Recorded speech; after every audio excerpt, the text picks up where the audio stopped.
Hello and welcome to Arizona Illustrated Community Connections. I'm Tom McNamara, and this is a very special episode of our program highlighting the connections that we've made over the years here in southern Arizona. Also, why a program like this is so important to the community and why we think it's so important to keep this moving forward. So please, stay tuned. This week on Arizona Illustrated Community Connections, we're looking back at some of our favorite stories from the past decade. From the Boneyard. With each addition to the inventory, another tale comes to rest in this corner of the desert. To your backyard. But once they find a friendly house, they go back over and over again. To a neighborhood owl party. This is one of the things that I really love about Tucson is just like, there's this kind of weird mixing of like urban space and wild space. And much, much more. The world is often not exactly set up for us. The long way sometimes is the best way.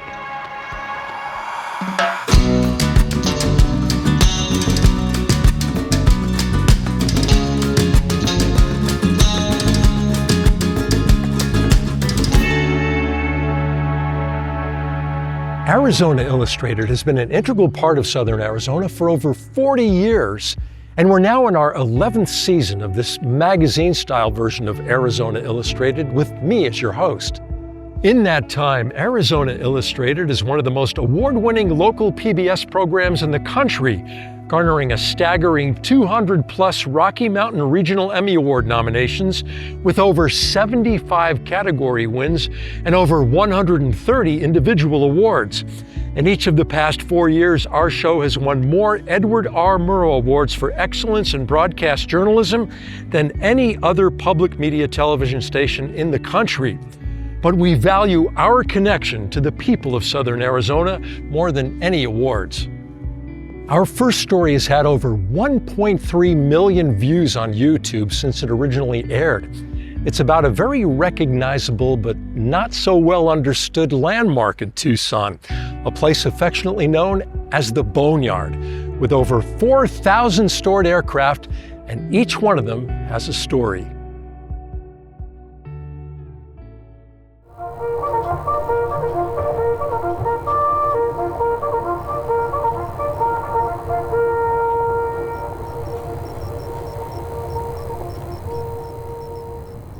Before I started working here, I knew the same thing everyone else knew, that the Boneyard was a place that airplanes came to die. And that was it. It was just a parking lot, and they sat out here for 10 years and then eventually became soda pop cans and razor blades and other useful items. Airplanes don't just come here to die. About a third of the aircraft that are stored as regeneration candidates are going to fly out again, for us or for our foreign allies.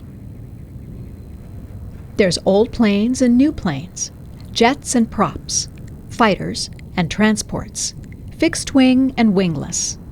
Some are just taking a rest before rejoining their units. Others keep their brethren aloft by donating parts. A few have given all they can and are moving from the Boneyard to the scrapyard. All the aircraft are here for a purpose, and each with its own story.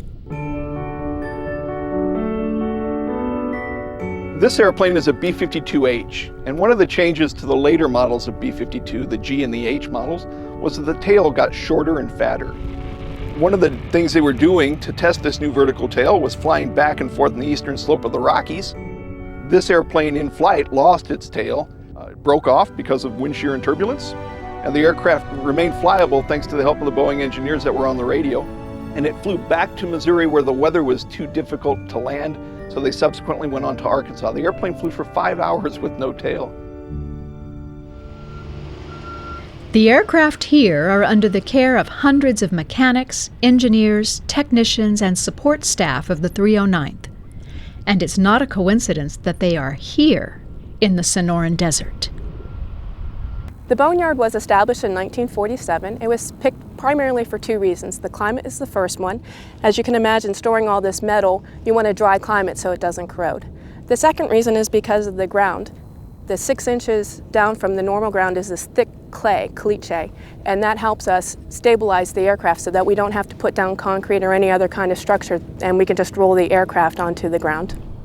The oldest aircraft is a 1952 B-57 aircraft, and our newest aircraft are F-16s. And there are lots of F-16s. Many, after being awakened from their desert slumber, pampered and updated, are being refurbished for flight. As with each of the thousands of planes here, the pilots often have the closest bonds to their battle mates. It's an amazing airplane. They did a phenomenal job designing it. It's very simple to operate. It's a real pilot's aircraft. Being a small guy like I am, it's the first military aircraft. I've flown 7 different aircraft that actually fits me just fine. And it's an unbelievable combat performer. I've flown the aircraft in combat, and it's never let me down. And I think the aircraft that you spend the most amount of time in is usually the one you end up loving the most. Prior to the F-16, the Phantom F-4 saw regular combat for the United States during the Vietnam War. There, during the 1960s and 70s, they engaged in dogfights with enemy MiG fighters. Some F-4s were flown off of aircraft carriers where they were stowed on deck right next to one another. And the interesting thing about this airplane and its mate just over there is that they took off together from the aircraft carrier Kitty Hawk on the 6th of May in 1972. Both of them were out over North Vietnam, and they were engaged by MiG-21s, and each of them shot down a MiG-21. So they were together that day, May 6th of 1972, and here they are 40 years later at the Boneyard, and they're 50 feet apart. If these planes could talk, most of the tales they would tell would probably have to do with in-flight adventures. Not every aircraft at the Boneyard had long, distinguished careers prior to their retirement here. A few served for just a short time, including a one-of-a-kind behemoth with a unique mission, whose first flight was in 2002.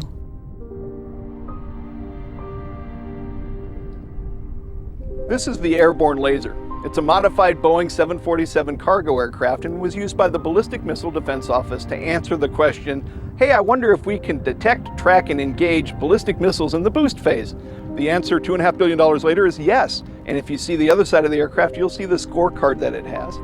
The Ballistic Missile Defense Office did lose its funding because with elections, there are changes in priorities. Less than 10 years later, the Airborne Laser flew its last flight here to the Boneyard. Understandably, it's the pilot and crew chief who keep the aircraft closest to their hearts. It arrived on the 28th of July. It hadn't been here a day or two before I got a hold of you then, I guess. Let's go see your plane. Jack Catalini is one of a very few Army pilots who flew jets. Jets flown into dangerous locations with special VIPs, senators, and Army bigwigs as passengers. Jack's Gulfstream was unmarked and undercover, disguised as your run-of-the-mill corporate jet. It was a first for all of us. The Army never had jets. First time in something that can go up to 41,000 feet. Most of us spent our first half of our career flying helicopters. We never got more than about 1,500 feet off the ground.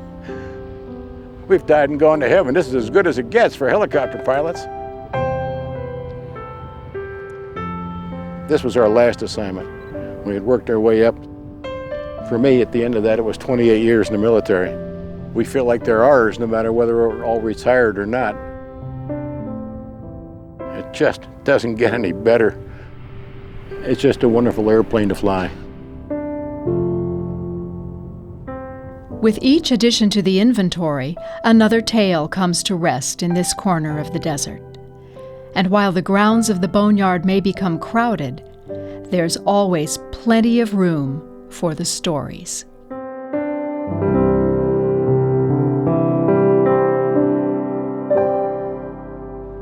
Archaeologists recently uncovered ancient human footprints beneath White Sands National Park in New Mexico that date back as far as 23,000 years. This story on the discovery and the science behind it won a regional Emmy and Edward R. Murrow Award.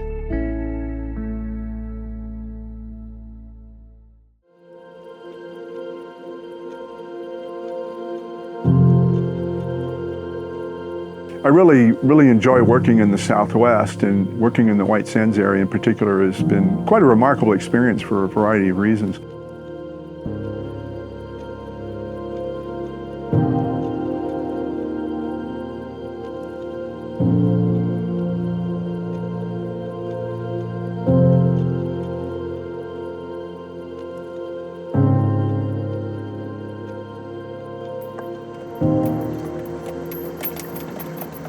Ever since I can remember, I've always had an interest in the past in some way, shape, or form. And my particular interest is the archaeology, the archaeological record of the earliest people in the Americas, but also the geologic context. And we'd already been doing some work right in the area that turned out to be this archaeological site. And so when the tracks were discovered, that was some of the first evidence of the age and context of these tracks. Yeah, Vance, I think the tracks are probably in this area here. Yeah, I think you're right. The stratigraphy is almost identical. The tracks were found in stream deposits. This area, most of the area was in a lake, but on the east side of the basin, there were freshwater streams coming in off the mountains. Every time the stream would flood, it would bury some tracks, and then the people would come back later and make some more tracks, and then there would be another flood cycle.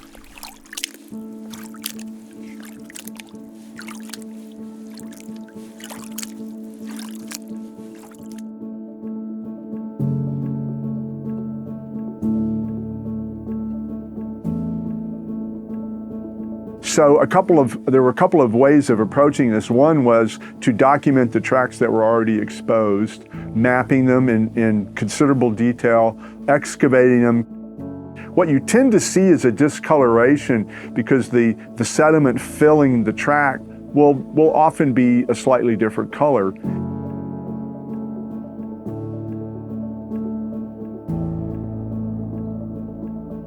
Seeing the footprints, it was the most amazing thing I think I have ever seen in my life. Putting together the idea that people had been there 6,000 to 8,000 years earlier than had been documented previously. And this isn't just a stray tool, a broken piece of rock, something that might be questionable. This is actual people's footprints, and footprints from mammoths, giant ground sloths, saber-toothed cats, dire wolves. Human beings were there when all of these humongous animals were walking this landscape. My moment of connection was when I was able to put my bare foot next to one of the footprints, and with permission then I put my foot on the footprint itself, which fit pretty well, so about a woman's size 8 shoe or a 39 or 38 in European size. An interesting thing about this, in my experience in archaeology, is that what you're dealing with are literally moments in time. If you think about how long it takes to make a trackway, say, across my office, a couple of seconds. So you look at these tracks and you're looking at where somebody literally just walked across the landscape 23,000 years ago in the space of a couple of seconds. And it's quite remarkable when we first saw those.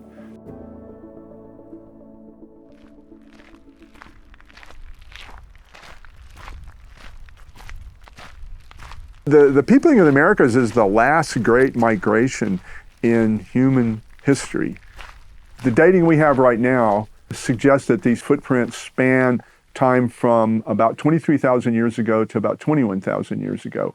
And that's 10,000 years older than the oldest well-documented human occupation of North America, the Clovis people, named after a site, well-known site near Clovis, New Mexico.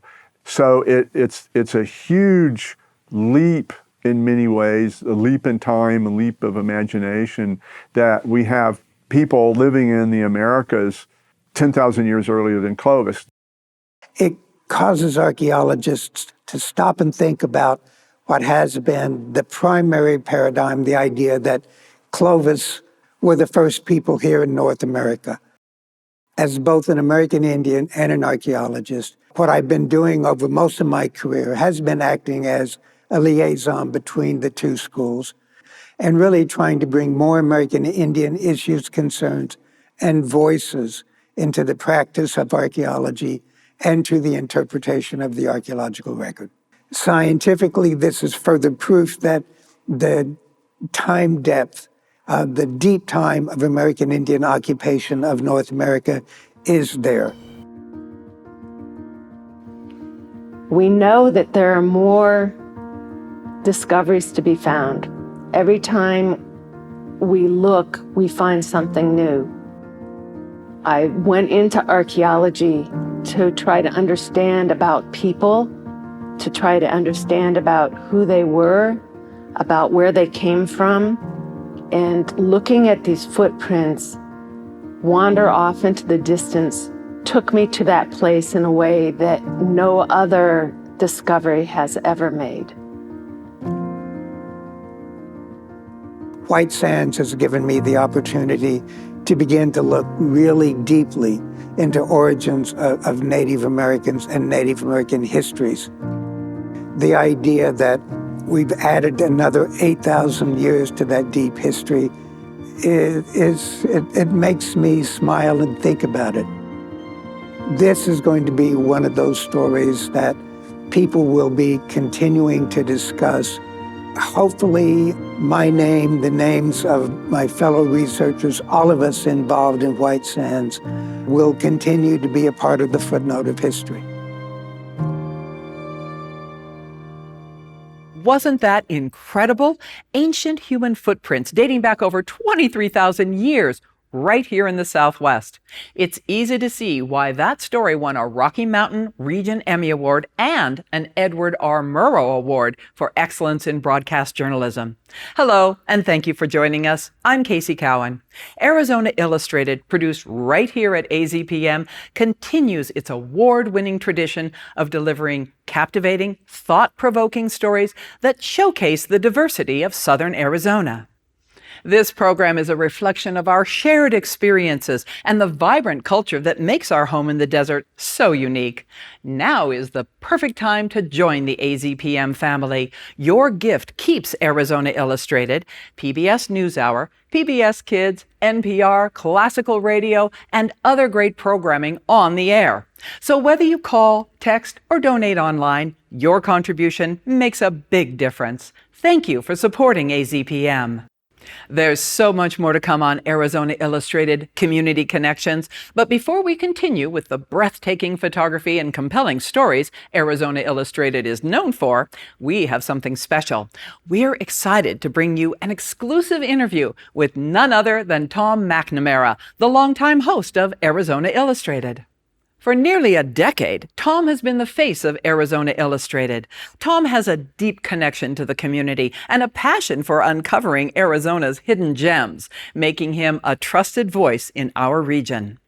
Whether he's highlighting local artists, exploring historical events, or showcasing the natural beauty of Southern Arizona's landscape, Tom's warmth, curiosity, and authenticity shine through, making him a cherished figure in our community.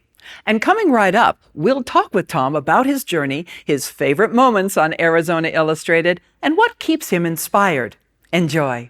I've been in local television 46 years now. What I do now is full circle for how I started.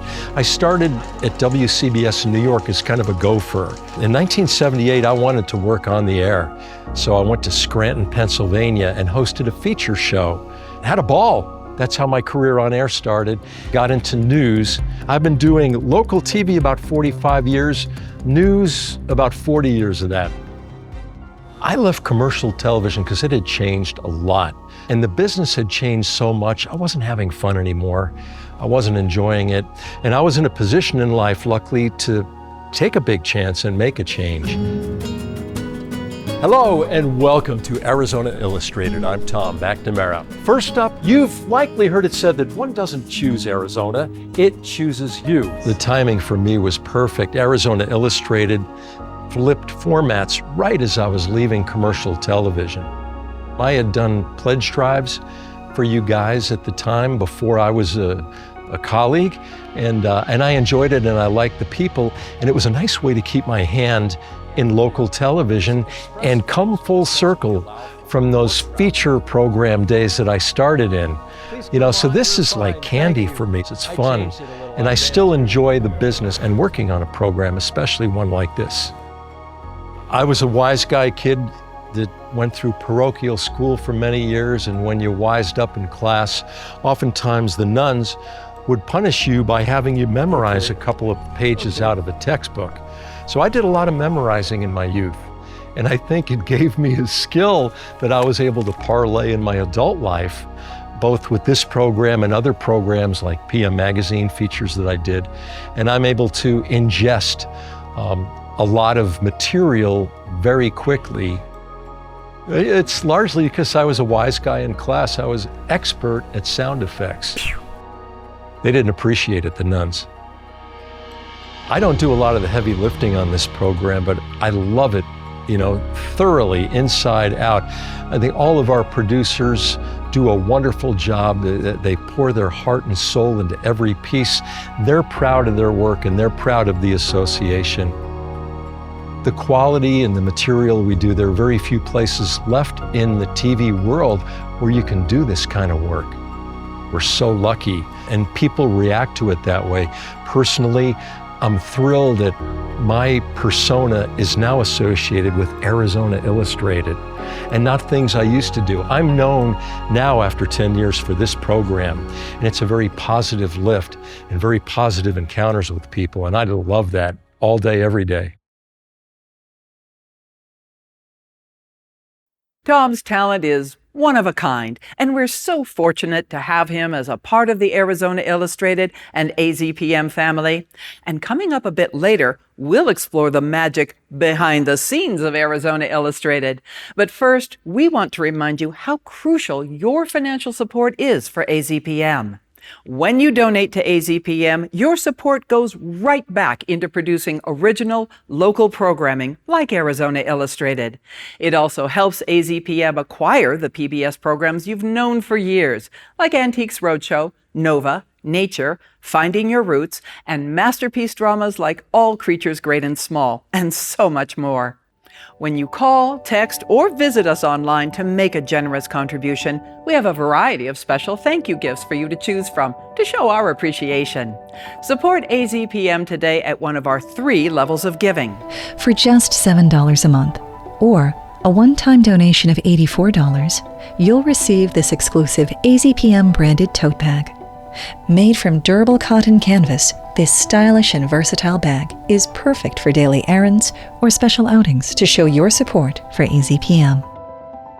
But that's not all. For a monthly contribution of just $13 or a one-time donation of $156, you'll receive an AZPM branded wide brim hat featuring UPF 50+ sun protection and innovative no-fly zone insect repellent technology, an adjustable shock cord for a secure fit. Plus, you'll also get a high-quality AZPM branded stainless steel water bottle, perfect for staying hydrated and showing your support wherever you go. And it gets even better. When you make a sustaining contribution of $19 a month or make a one-time donation of $228, you'll receive the complete package, the AZPM branded wide brim hat, stainless steel water bottle, and our stylish tote bag. Choose your preferred level of support on our website or call our toll-free number to contribute to AZPM and help support the local programs you love. Thank you for helping us preserve public media for Southern Arizona and beyond. If you've already invested in AZPM by phone call, text, or click, thank you for your support. And if you haven't had a chance to donate, well, now is the time. You're supporting quality journalism jobs in our community in a time when they are vanishing in other places. We believe Arizona Illustrated is a valuable program because it helps us see all members of our community in their full humanity. Building empathy for one another is one of the best things we can do.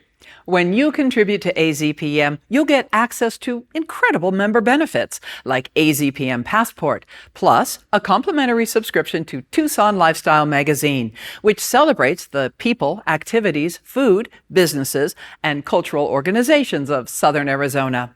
By making a donation today, you'll receive that free subscription as just one of your many AZPM member benefits.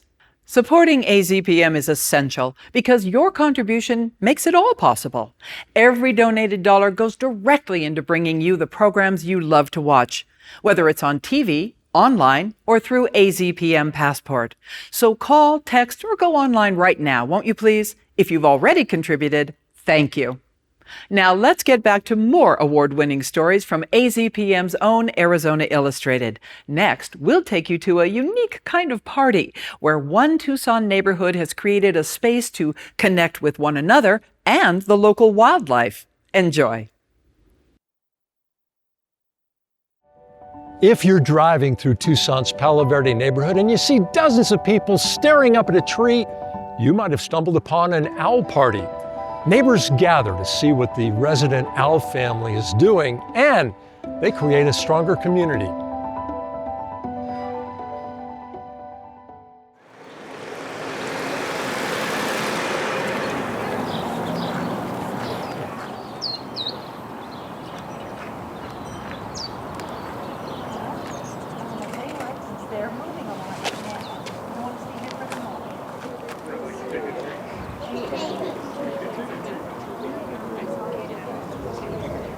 We moved to the neighborhood in the fall, in October.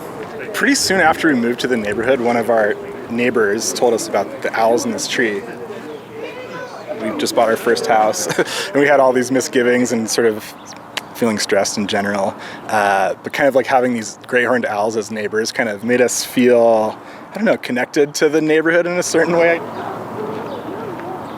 And I'll tell you, they pay attention. Oh yeah. Oh yeah. We're like their TV show. Oh yeah, absolutely. Absolutely. Here you are popping up.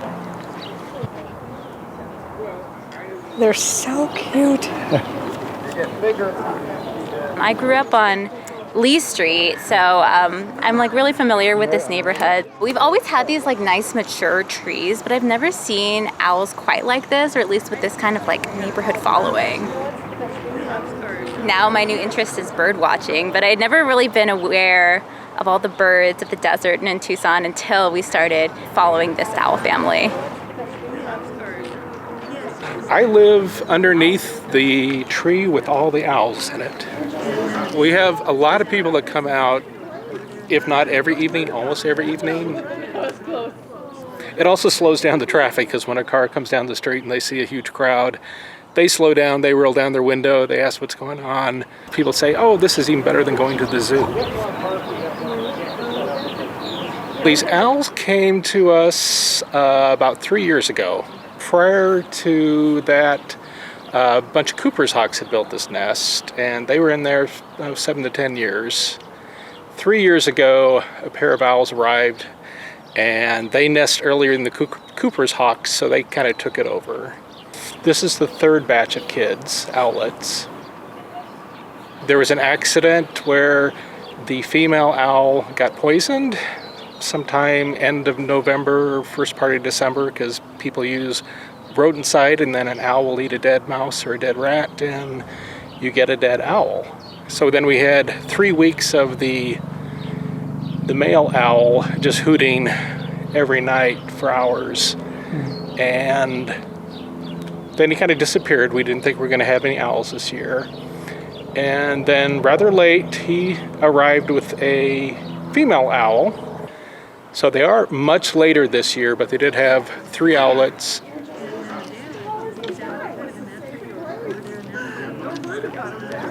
This is one of the things that I really love about Tucson is just like, there's this kind of weird mixing of like urban space and wild space, and people really appreciate that here, I think, more than other places we've lived. Arizona Illustrated is dedicated to covering the rich traditions of our region. So next, we meet 2 masters of Navajo weaving and hear how the weaving goddess Spider Woman bestowed this gift on their people.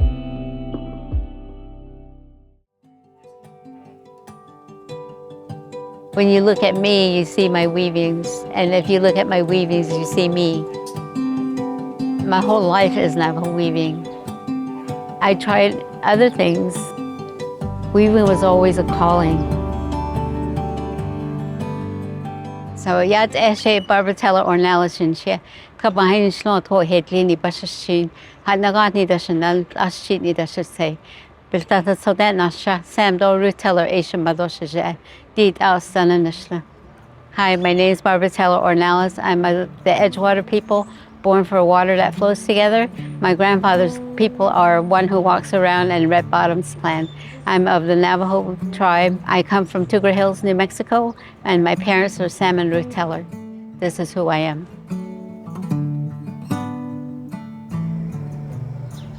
As we sit down at our looms, we're actually sitting down at the universe because our loom parts are representative of our whole universe. My name is Linda Teller-Pete, and I'm a Navajo weaver. Every weaver has their own skill about how they work. The lessons from Spider Woman is you take your talents and you work with those talents to be the best weaver you can be. I started weaving when I was around 5 or 6 years old. I am the 5th generation weaver in my family. I learned the stories, the songs, the prayers from my grandmother, Nellie Teller. I learned the basic weaving from my mother, and I learned the techniques and designs and troubleshooting from my sister Roseanne. Weaving is important because it was a gift to us from one of our holy people. Spider Woman was tasked to weave a map of the universe. Her husband, Spider-Man, built the loom, fashioned the tools. Between the two of them, working as partners, they gave the Navajo people the gift of weaving. We enjoy life because we are teaching our own people to weave, and we're helping them find their lost linkages. My grandmother was a weaver, so she would put me to sleep just weaving, and I'd wake up and she's still weaving. Weaving means that I get to be with my grandma again. I lost my grandmother to Alzheimer's and dementia. I didn't get her traditional knowledge of it. Weaving means to me, I have to be patient, I need to slow down, I need to enjoy life, it grounds me. Back when I was growing up, you could finish a rug. It was not a matter of someone being tired. It was a matter of feeding your family for the day or the week. So it's survival. And it was always Navajo weaving that helped our people survive. And then when the Navajos got rounded up and moved to Bosco Redondo to be prisoners of war, they wove down there to sustain themselves. After their imprisonment was over, they came back to the Navajo Nation. All the crops were gone, all the animals were gone, all the houses were burnt. But it was Navajo weaving that helped them restart their lives. It's our job to pass it forward. The women are more well known as Navajo weavers, but we've always had men weavers. Kind of nervous coming into it at first, but the two sisters, their style of teaching and everything is good, and they make you feel comfortable, and they really walk you through step by step. This is my very first rug. They call it like a chief style, a popular design among Navajos. You're learning patience and how to work through troubles. Everything has a story on the loom.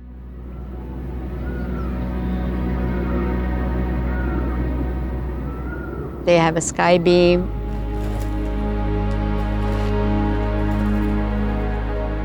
The earth beam.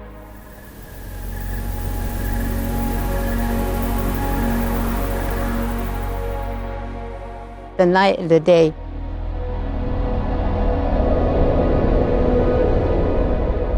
Where the fog comes in, where is a very fertile ground. That's where the thoughts of your pattern comes from.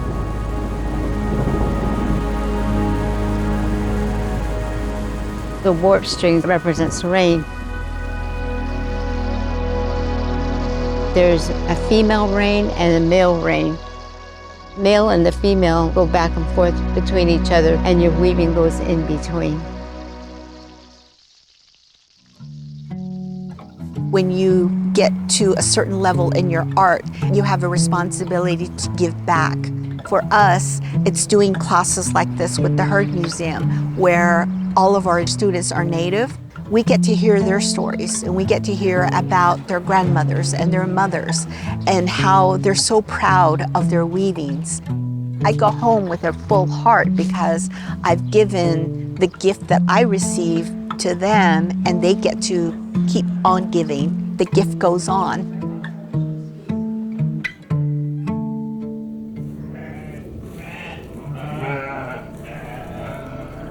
We take the wool from the sheep. We dry the lanolin out of the wool. We wash the wool, card the wool. You just cross-card to get different colors. Like you mix brown and white to get light browns. The only thing we dye is the black. And then everything's done by hand. I was picked as an ambassador for Navajo weaving during the Obama years. We travel all over the Navajo reservation, and we found elder weavers, prime weavers. We found weavers that are just getting started and young weavers. So this book is the very first book that's been written by Navajo weavers about Navajo weavers. My sister and I started teaching weaving 25 years ago. When we first started out, we had just had a small list of things. 20 years later, we ended up with like maybe 40 pages. We turned our instruction papers into a book.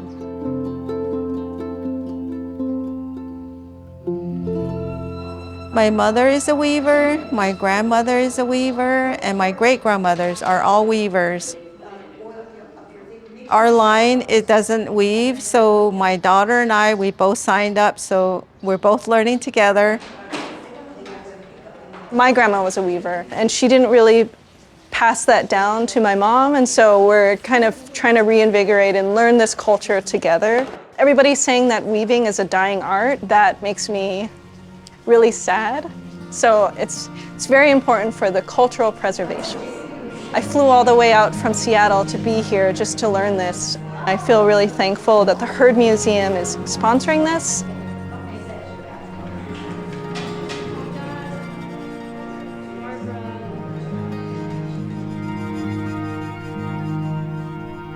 Through all the years I've been a weaver, and I've been a weaver over 50 years, my greatest accomplishment is doing what I'm doing now, teaching Navajo students the art of weaving because it's their birthright.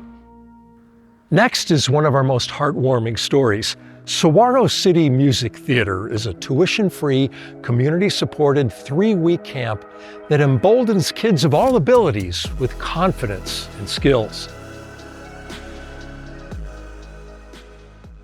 1, 2, you step out with the right. Then we're gonna go left, right, left. Left, right, left. Yes, good.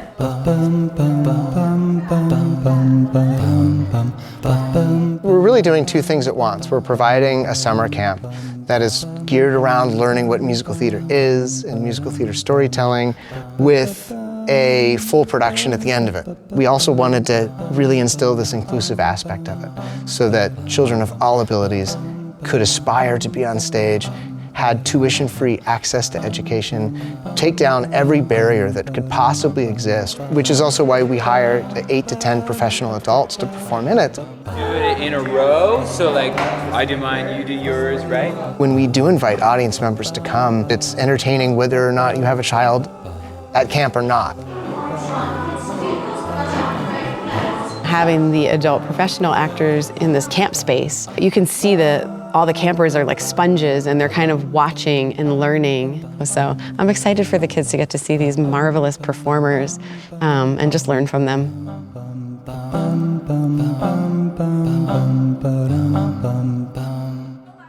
I don't think anyone loves or enjoys auditions. They're challenging, and it becomes kind of a personal journey. Nobody gets rejected, nobody's not in the show, everybody gets a part, but you know, there's only one role of Veruca and there's only one role of Charlie, and every single person on that stage needs to be there to tell the story we're telling. That was amazing. It's been really a challenge to find programs that offer an inclusion type atmosphere where children with different abilities are accepted and able to work alongside their neurotypical peers. When we found this program, it just was incredible. Hey! Sharp-dressed man. He had previously participated through Saguaro with Beauty and the Beast. He fell in love with it, and they invited us for Willy Wonka. So here we are. Happy birthday song? Happy birthday to you. Happy birthday to you. Happy birthday to Willy Wonka, the chocolate factory. Filiberto was born with bilateral hearing loss. He wears hearing aid.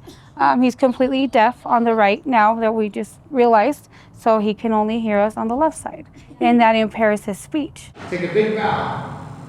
Write my thoughts down in purple ink and think positive. I've been with Sorara City Musical Theater for around 3 years. Before I did musical theater, I did cheer, so I always performed. And I feel like musical theater was just a better fit. Nina and Drew, they're like probably one of the best choreographers and directors that I've ever had. If you could face in this way, that would be better. Yeah. The other way. Yeah, that's it. I suck at like dancing, and every time Dina like teaches how to dance, it's like always it just clicks. It's like the little things that always helps. Now I want you to lean back.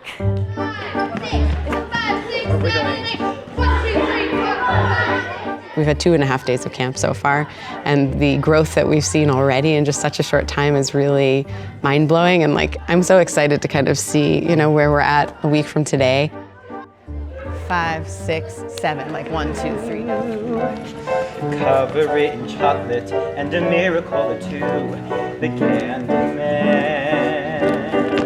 We have to learn the Candyman today.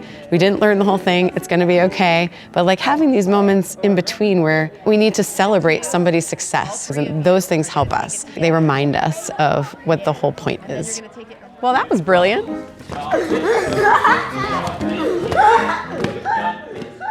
Theater tends to be a pretty great equalizer where there might be a child that has a very specific challenge.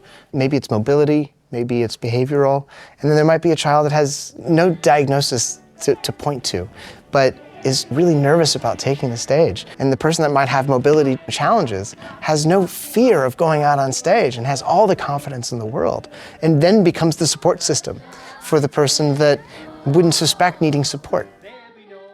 They offered the opportunity for Madeline to work with voice coach, to be able to learn audition skills, to be able to present herself with confidence. Music has just really been something that we've been able to use to motivate her to do the challenging things in life for her, which include talking and walking and all of those things that took so much longer for her to be able to do. His journey, it has been hard. They told me, be ready because he's not gonna make it. And then you see him where he's at now. He's not projecting right now who he is. He's a little shy just like me. Hey. But he can be really outgoing and fun. It's really nice to see everybody because you know them since they were babies, and you know, people with Down syndrome, cerebral palsy. And it's just amazing to see them, you know, thrive and just come out like out of their cocoon, like, you know, like a butterfly.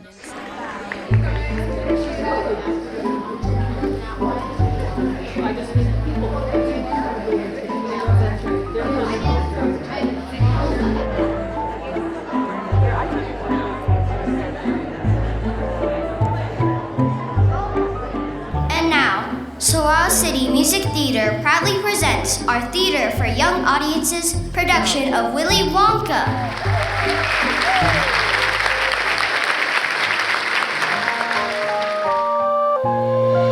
Once upon a chocolate time. A long, long chocolate time ago. Your role is ensemble. That means that you're... Soak it in the sun and make a strawberry then pie. I play Phinia Trout. She's a news reporter. We're here live at the home of Mike TV. Find her a fourth golden ticket. Here's Miss TV now. I'm a kitty, Opa Lopa. You know exactly who's to blame. Oompa Loompa Doopa Dee Da. The pride that you can walk away with, going like, I did something that was really hard for 2.5 weeks. And there were times that I wasn't sure I was going to be able to do it. And then they get in front of an audience and there is that accomplishment. That is a reward. How we create this environment of inclusion where everybody's included, you know, because that's one of the most important things that we work on every day throughout this process of putting the show together. Voila! Really just gives them an opportunity to destigmatize anything that they ever thought before they ever got into that environment. And it just breaks away in moments. And then, you know, we like to think that, like, maybe that's forever broken away.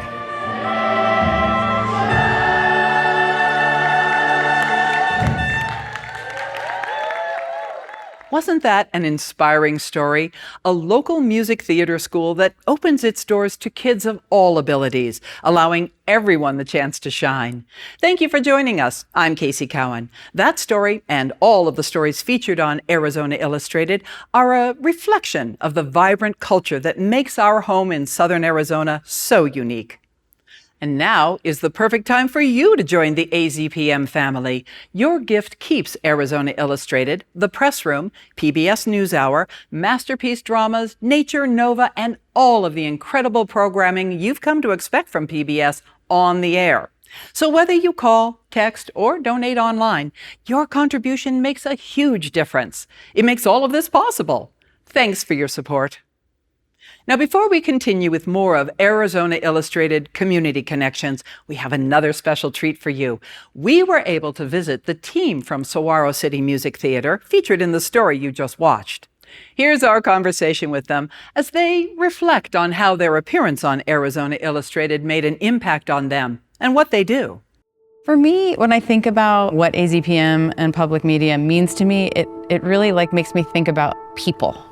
You know, that the stories and the things that we hear on AZPM are people-focused. It's like, to us, when we watched this piece on Arizona Illustrated that we were featured on, I think that was probably part of our just speechlessness, you know, is just taking a moment like that to reflect on all that we have achieved and all that we've been able to create and the opportunities we've been able to provide. To give us the opportunity not only to tell our story, but to invite the community to understand what we're doing. And that's why, as an organization, we support AZPM back, and as individuals support AZPM, because it's so important that we invest ourselves and our finances when we can into AZPM that is telling the stories of us. What if we didn't have that to rely on?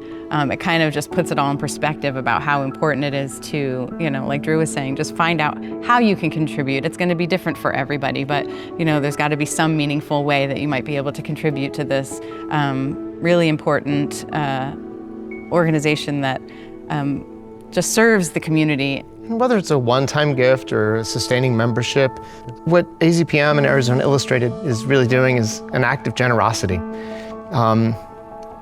By connecting us as a community and turning the lens and the light on things that would otherwise be unfocused or untold. We're so grateful to and grateful for telling our story and just for helping spread the word in our community about what we're doing. When Arizona Illustrated takes the time to put its focus on you and a program that you deeply admire and respect, and you know that the community feels the same way, it can feel like you made it. It's truly inspiring to see how Saguaro City Music Theater is enriching the community, and we're so grateful to them for sharing their story with Arizona Illustrated and AZPM. You know, AZPM exists only because of members like you who value the high-quality content you've come to expect from PBS. Your generosity ensures that this programming is available to everyone across southern Arizona, regardless of their ability to give. Let's hear directly from one of our dedicated supporters. I moved to Tucson 10 years ago. Everything was new. One of the ways that helped my family orient to southern Arizona was tuning into the local NPR station. So for us, car rides and the morning commute, we would listen to AZPM and begin to gather a version of this place. Its people, its history, its challenges, and its hopes, story by story. It shaped the map for us. It was an easy choice to become a sustaining member and give back to the station that welcomed us to the desert and showed us why this place matters. I've come to appreciate AZPM in a whole new way through the Poetry Center. In Tucson's vibrant cultural ecosystem, the work of public media supports all of us, reminding us of our relationship to each other. The station is a through line that threads us together, weaving us into the fabric of this community, and we are a better poetry center for it. Thanks to everyone who supports AZPM. When you donate to AZPM, your support goes right back into producing original, local programming like Arizona Illustrated. It also helps AZPM acquire the PBS programs you've known for years, like Antiques Roadshow, Nova, Nature, Finding Your Roots, and masterpiece dramas like All Creatures Great and Small, and so much more. When you call, text, or visit us online to make a generous contribution, we have a variety of special thank you gifts for you to choose from to show our appreciation. Support AZPM today at one of our 3 levels of giving. For just $7 a month, or a one-time donation of $84, you'll receive this exclusive AZPM branded tote bag. Made from durable cotton canvas, this stylish and versatile bag is perfect for daily errands or special outings to show your support for AZPM.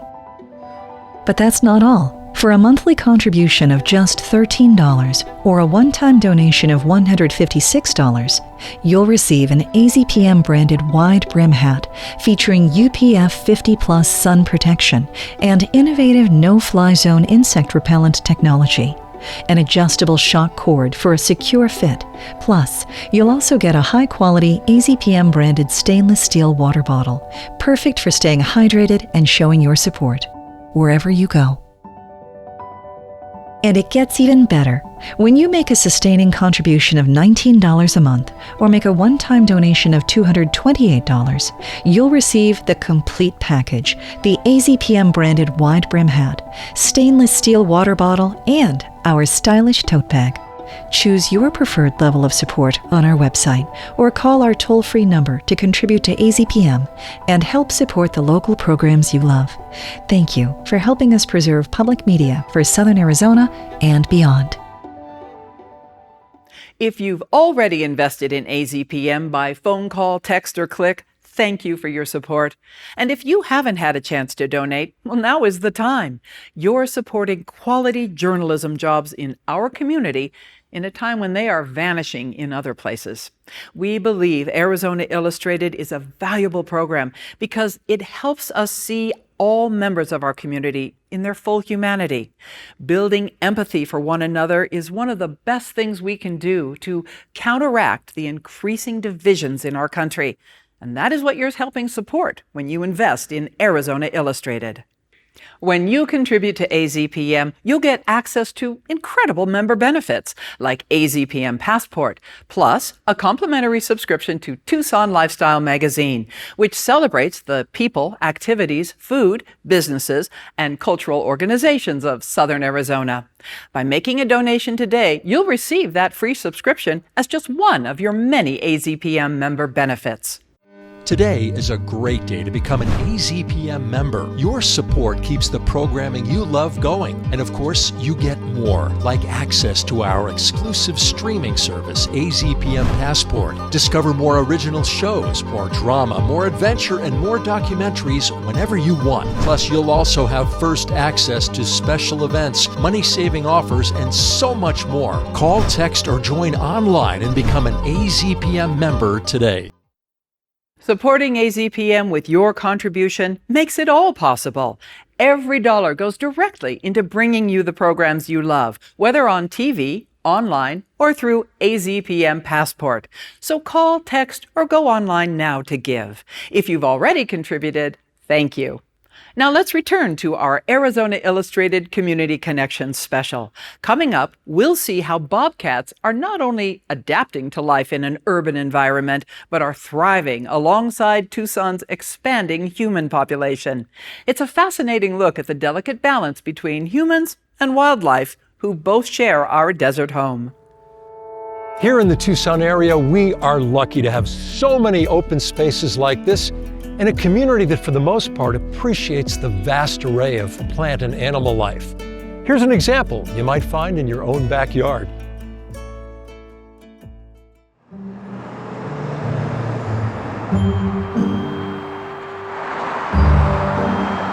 In sprawling cities around the world, many people never get to truly know their neighbors, but residents west of I-10 in Tucson are making a concerted effort to do that. And they'll take as much information and details as possible. I catch the videos of them on the 2 cameras I have outside, and those cameras log what time. So I put the times into my spreadsheet. I had seen him coming to the house at night on camera. He seemed very tentative.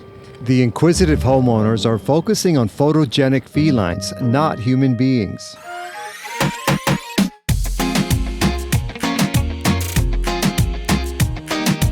The bobcat is a relatively common and charismatic North American native that inhabits this area. They're just so special. Look, a spotted cat in your yard. It's amazing. The bobcats have always been part of my life living here.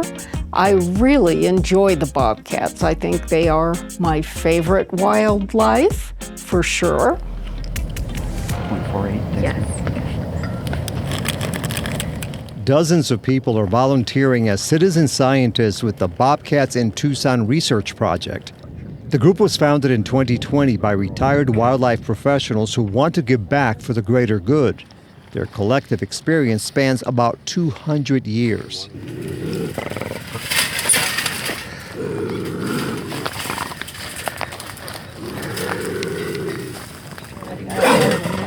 The many decades of working with animals are pivotal since the project entails various important aspects: setting up humane traps and concealing them, catching the cats and sedating them.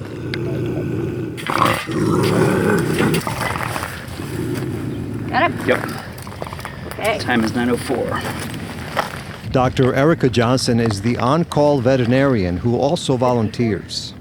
A few years ago, the biologist had reached out to us to see if we'd be interested in helping with this project, and we were very interested and are glad to help.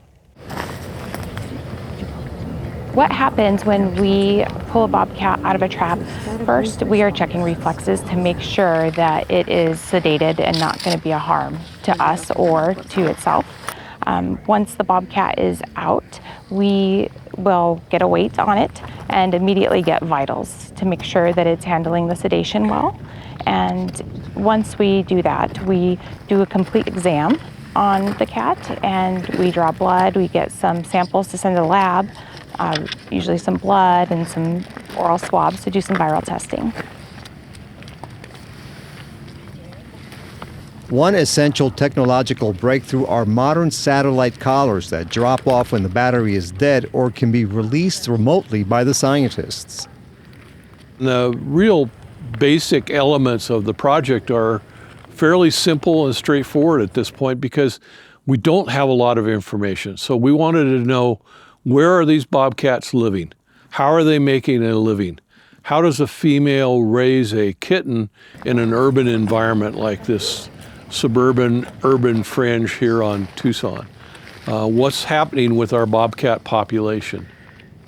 I had a friend who's a biologist here in Tucson who's also a cat person, and she had done some preliminary work on this population and told me about it, and it just stuck in my head. I was so amazed that bobcats, the personality, they're very buzzy, kind of fierce little personality, and yet they live with humans almost seamlessly. It's remarkable. Okay, off you go. So far, the project has identified dozens of individuals. Each one is unique. Well, Avery is one of the bobcats that we caught early on. She's a big female, and she's become kind of a star of the project, if you will. Avery has her kittens right in the urban development. So she's in the middle of housing developments and raising her kittens. And because she doesn't have rock piles and places to stash them, she's been using roofs. So she lives on top of a roof and stashes her kittens there right after they're born for 6-8 weeks, something like that, and then moves out every morning and every evening to hunt, and then comes back to the housing development to take care of the kittens. Because of the satellite collars that we were able to put on them, we were able to really kind of open the door to see how far they were moving, where they were moving, how are they allocating the environment into home ranges. What we found is that the bobcats here in this urban project are going about their business just like a bobcat would in the wild. But the cats do face major threats in urban environments. The first one is getting hit by vehicles as the animals try to navigate the city's countless streets. And that was a surprise to us, is the number of times that they crossed roads. Another setback is people who kill them. Conflicts with bobcats around urban domestic livestock, especially chickens, has led to the death of a number of our bobcats. Bobcats are protected under Arizona state law, and so there are very few exceptions that allow the taking of a bobcat in circumstances that are significant and a problem. If they take the bobcats outside of that context, it's an illegal act. The other strange thing is these people are in the county or in the city limits, and they're shooting these bobcats in people's backyards. And so it's very dangerous as well. Scientists say constructing better chicken coops and outside shelters for pets can help. And if you have predators in your neighborhood, don't leave your animals outside alone unprotected.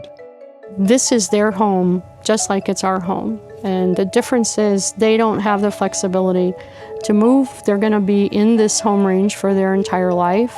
People will say, well, just move them someplace else. Well, if you visualize what we found with our females, they're like puzzle pieces. So there is a bobcat next door, always. And so she can't just move over. There's someone who already lives there. Good. Good heart rate. Awesome. When we were young, my mother used to tell us that the animals are more afraid of you than you are of them. And I do have people that say, aren't you afraid that there's a bobcat in your yard? And I really am not. It's an honor and a responsibility. I feel like it's their yard and I just live here. So I hope that the message gets out, that it's a wonderful thing to have these animals in your life and be a part of what you can see on a daily basis. I always tell people I'm glad I advocate for bobcats and not javelina. Because if you compare the two, javelina caused way more problems, way more property damage. You know, my goal is if someone says Tucson, someone goes, oh, that's where all those bobcats live. I really think that it's that unique of a situation, and it's something that Tucson should be proud of. It's a point of pride as far as I'm concerned.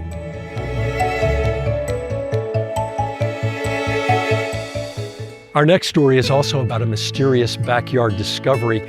This, though, turned out to be one of the largest murals left in existence from one of Arizona's most celebrated artists.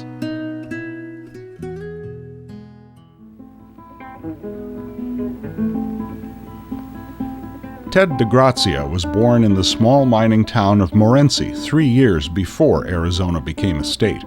The son of Italian immigrants would rise from these humble beginnings to become the most reproduced artist in the world.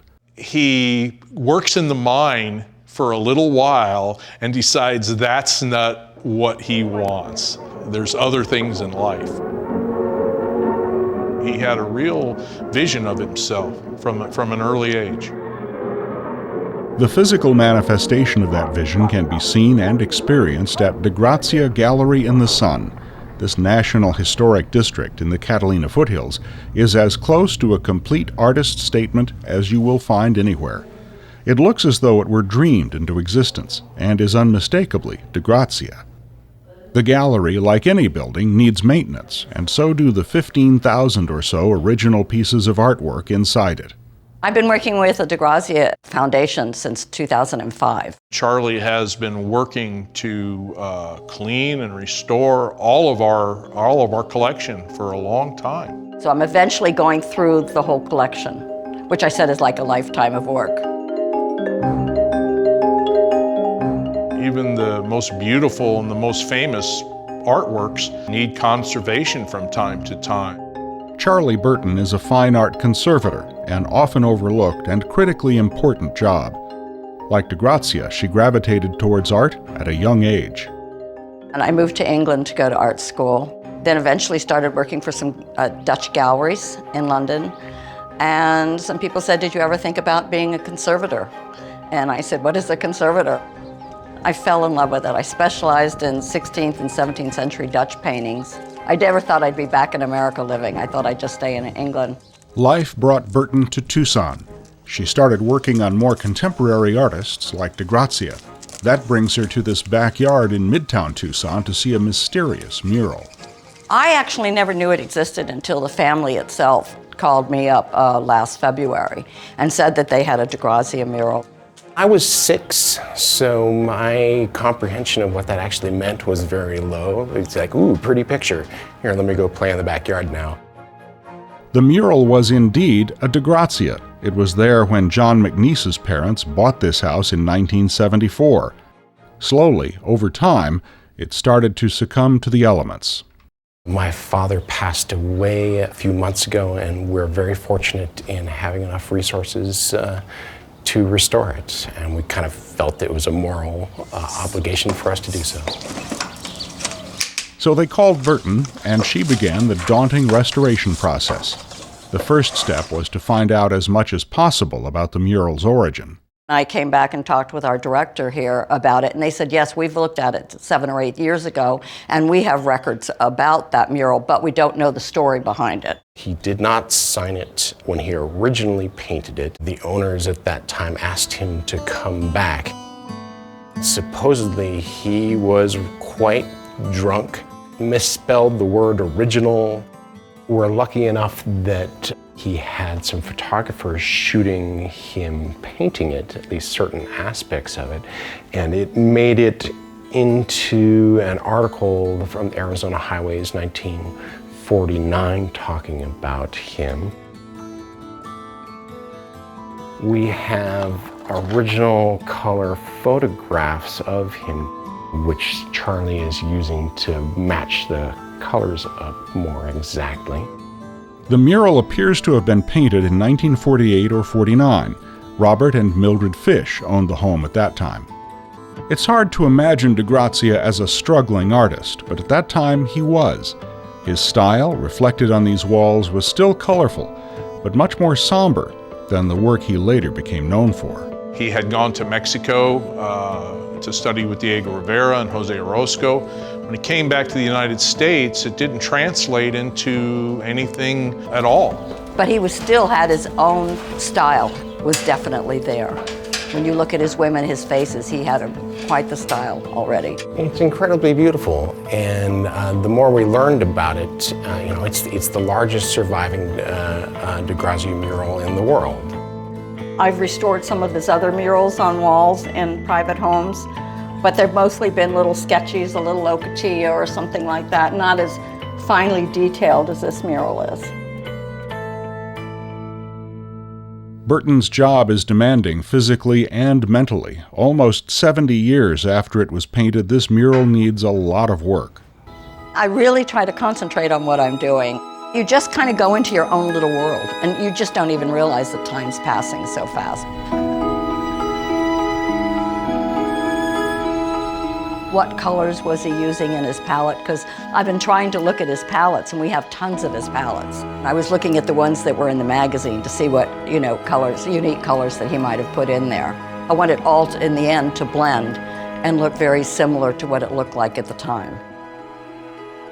Burton worked on the mural 3 days a week for 6 months and logged nearly 240 hours restoring it from this to this. The detail and precision are astounding. It looks as though DeGrazia just finished it.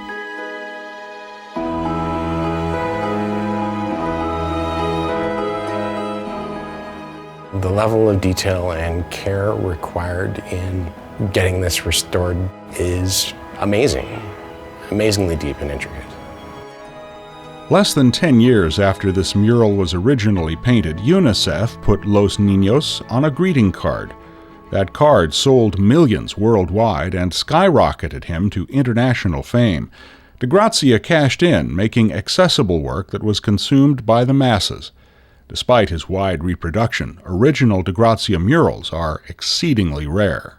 There was a mural up in Phoenix about 6 months ago that was destroyed with a very large mural inside. So they're disappearing. This labor-intensive restoration gives us a glimpse into DeGrazia's mind when he was just another struggling artist, trying to find his way in the world.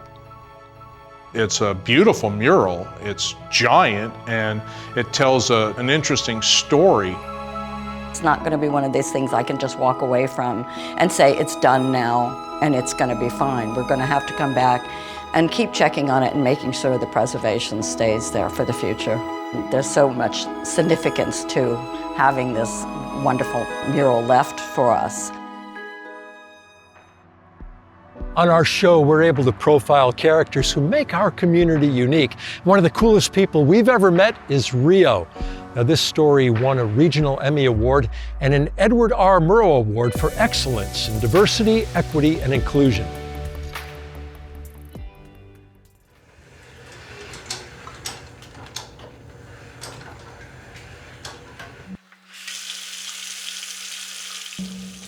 Real invisibility. The one that's so complicated and the one that's, in my opinion, so tragic is not being understood. I always think about it, maybe it's a compulsion of mine to be as vulnerable as I can so I can be seen. I have spina bifida, which means that the nerve endings below my waist basically fell out of my body when I was born. So I can't feel anything below there. In high school, I was like, I'm so tired of hating my body. So I wrote down a list of all the things I hated about my body. And it was a long list, but I worked on each one every day. This is interesting. This is the way it moves and the way, it's shaped and everything like that. Like, that can be beautiful. And once you do that, there's something that just kind of just shoots out. It just shines.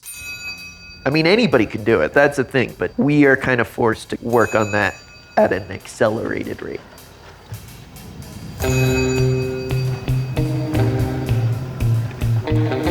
The first movie I ever watched was The Jungle Book. And Mowgli was so fascinating to me because he was raised by wolves. He realizes that he can't exactly run or hunt exactly like these wolves. He's shaped differently. And I felt like that very heavily. There's lots of can'ts out there. For instance, I can't play guitar, I tried, that's fine. I play keyboards instead, play harmonica instead. Okay, I really wanted to surf, so I invented a whole new way of surfing, which is tandem surfing. I got a buddy in the back who helps me paddle out. He pops up. You find different ways to do different things. And I feel like existentialism plays a lot into this because I had 27 surgeries and came to the brink of death many times. And having that mortality realism, you kind of understand certain fears in a different way. You know, when I'm surfing, you can be flown off your board at any moment. You know, you have a little more control instead of infection hitting you and you just pass.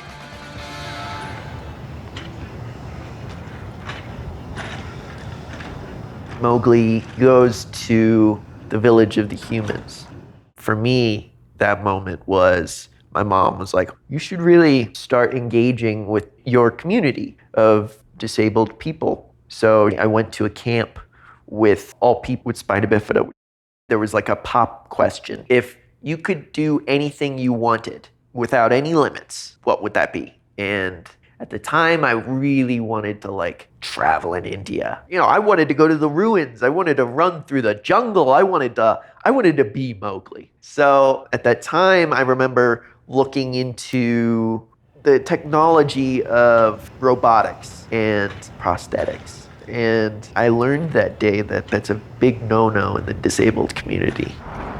Optimism for me is a kind of survival technique. So I'll go from like downtown to midtown, 45-minute ride. And people are like, Rio, that's insane. Why would you do that? Like, just go on the bus. I'm like, no, it's really nice outside. I got my tunes. That's all I need. Got this thing called autopilot. It's pretty simple.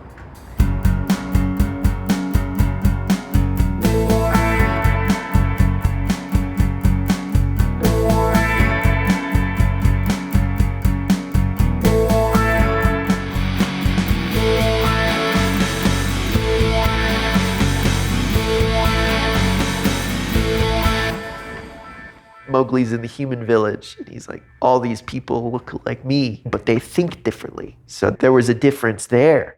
He was a boy trapped between two worlds. Since I was a kid, I always wanted to be a storyteller. I started writing screenplays. Film school was wild, and I just did everything I could. I learned what not to do is exactly what everybody needs to learn.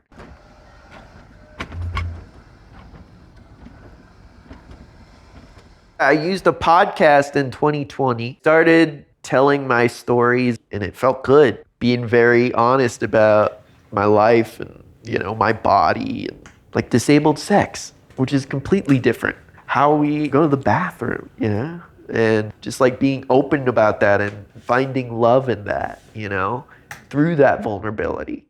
To me, we cannot separate our upbringing, our life experience in general, from our sexuality and what we're into. Like, these are two very ingrained experiences. We accept the biases that society has. We're molded by that. Hey, how's it going? IDs on you? My job is to break that by talking to people. I know. Pretty good, yo. Helping them realize that, first of all, I'm awesome, you're awesome, and this is what I go through, and it's beautiful.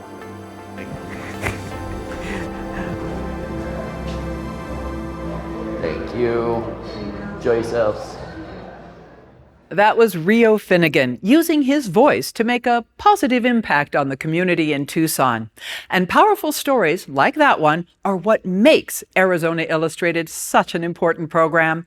That story was awarded a Rocky Mountain Region Emmy Award and an Edward R. Murrow Award for Excellence in Broadcast Journalism in the Diversity, Equity, and Inclusion categories. Hello again, I'm Casey Cowan, and we have more with Rio coming up in a bit. But first, I want to invite you to become a part of the AZPM family. Now is the perfect time for you to make a generous donation to AZPM. Your gift keeps Arizona Illustrated, The Press Room, PBS NewsHour, Masterpiece Dramas, Nature Nova, and all of your favorite shows on the air. When you call, text, or donate online, your support makes it all possible. Thank you for supporting AZPM. Before we return to Arizona Illustrated Community Connections, AZPM was able to spend some more time with Rio Finnegan, featured in the story you just watched. Rio looks back on his appearance on Arizona Illustrated and the impact it's had on his life. That story really took off in fascinating ways, and I'm just very grateful for the artists that worked on it. Because they just killed it, and they won those awards. Those are big. That's big deals. Those are big deals, and it was kind of a whirlwind for me to just kind of start telling my story and have people listen and have people engage and go like, oh, snap, people do want to hear what I have to say. You know what I mean?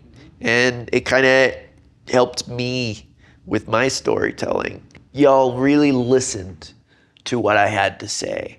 And sharing this with the community, I felt like, I could really tell my story in a different way that maybe people that aren't like me can understand it in a different way. I mean, the way my story was told, I think, was more about listening, right?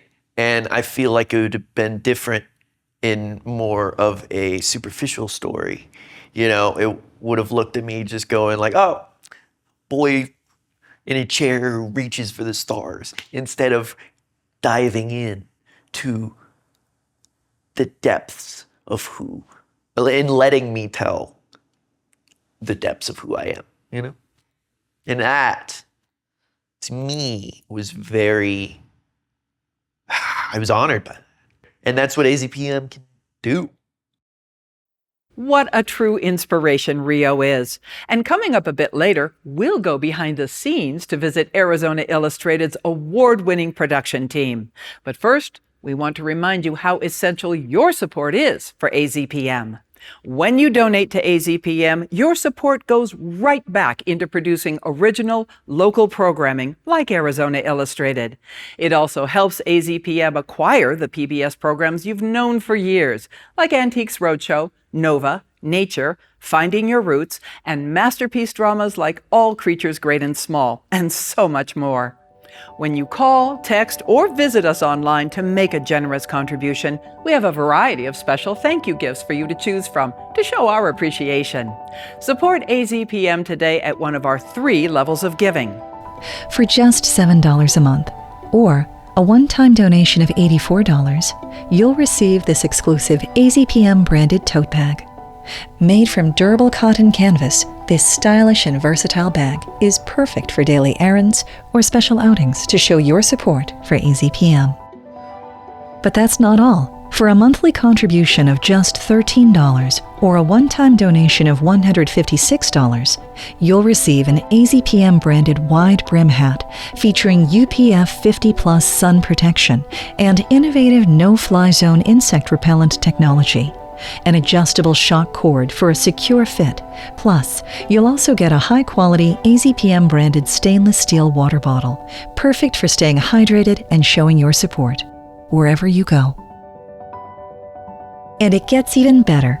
When you make a sustaining contribution of $19 a month or make a one-time donation of $228, you'll receive the complete package, the AZPM branded wide brim hat, stainless steel water bottle, and our stylish tote bag. Choose your preferred level of support on our website or call our toll-free number to contribute to AZPM and help support the local programs you love. Thank you for helping us preserve public media for Southern Arizona and beyond. And now, here's our behind-the-scenes look at how Arizona Illustrated's award-winning shows are created. I think we are bringing the community together with each and every story. They see things on Arizona Illustrated you don't see anywhere else. I'm not the one who creates all the stories. I'm the piano player. I'm the first guy you see in the parlor when you walk in, and I'm playing that tune and trying to do the nicest intro I can for all those producers and everyone who are doing the heavy lifting and really getting stories on the program that resonate. Quality local programming. You know, there's not a lot of it left. You know, the business and the times being what they are, local programming has been pared back. We are in a wonderful, rare position to make an impact in this community.